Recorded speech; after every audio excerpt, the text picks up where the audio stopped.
Hello friends, welcome to Audiobook Daily. Today we'll talk about Mindfulness Meditations by Anna Black.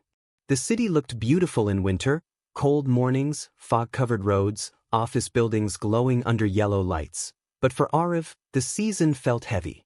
Each morning he stood in a crowded metro, phone in hand, scrolling endlessly while his mind raced with deadlines, bills, and unanswered questions about life. He had a good job, a decent salary, and parents who were proud of him, but somewhere between meetings and emails he had lost his calm. By the first week of January, burnout had settled in quietly. Arav felt it when he woke up already tired. He felt it when small problems felt overwhelming.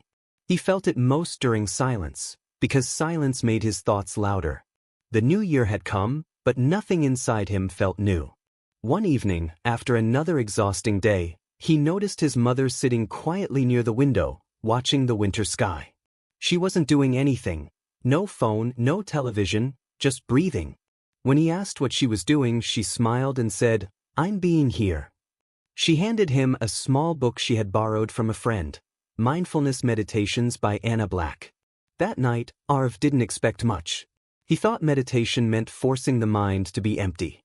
But as he opened the book, he found something different: gentle guidance, simple words, and a reassuring message. You don't need to escape life to find peace. You only need to be present within it.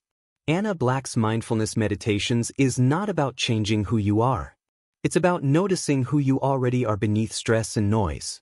The book offers short, practical meditations designed for real people with real lives. People who are busy, distracted, overwhelmed, and tired. The next morning, instead of reaching for his phone, Arav tried one of the simplest practices from the book, mindful breathing. No pressure. No goals. Just noticing his breath as it moved in and out. His mind wandered, but the book had said that was okay. Awareness is already meditation, Anna Black reminded. Slowly, something shifted. At the office, Arav began practicing mindfulness during ordinary moments. Walking to meetings, sipping coffee, listening instead of preparing replies.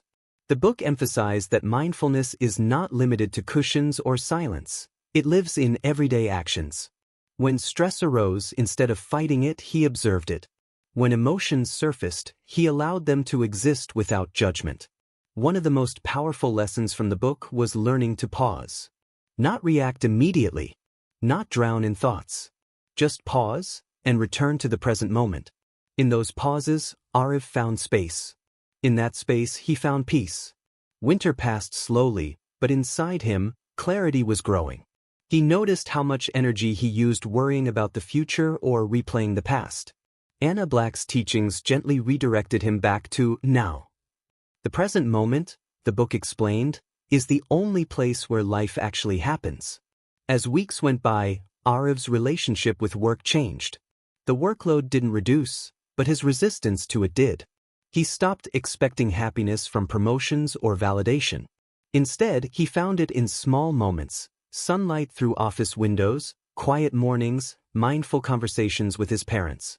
The new year hadn't magically fixed his life, but mindfulness had transformed how he lived it. By the end of January, Arav realized something profound. Peace was never missing. It was simply unnoticed. In the same winter city where he once felt lost, he now walked with awareness. In the same office where stress once ruled, he now worked with presence. And in the same life he once questioned, he now felt grounded. Just like his mother by the window, Arav learned to sit with life as it was. No rushing. No resisting. Just being. Mindfulness meditations didn't promise instant happiness. It offered something deeper, a way to return to yourself, again and again, even in the busiest modern life. And that quiet return changed everything. Thank you for listening. If you like the audio, please like, share, and subscribe to the channel. See you in next Audiobook Daily.